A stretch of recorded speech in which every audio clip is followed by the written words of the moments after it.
You are looking at Julian's pronunciation guide, where we look at how to pronounce better some of the most mispronounced words in the world, like this other curious word. But how do you say what you're looking for today?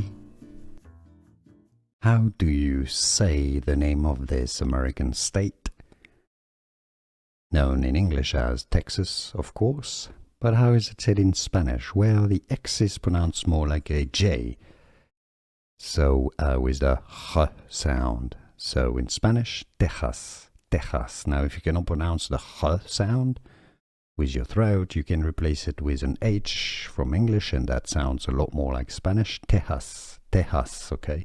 That's kind of close enough. In Spanish again, Texas is pronounced as Texas. How do you say Texas in Spanish? Texas. Here are more videos on how to pronounce more confusing words and names too many mispronounced. Like this video if you found it useful. I appreciate your support. I'll see you soon and thanks for watching.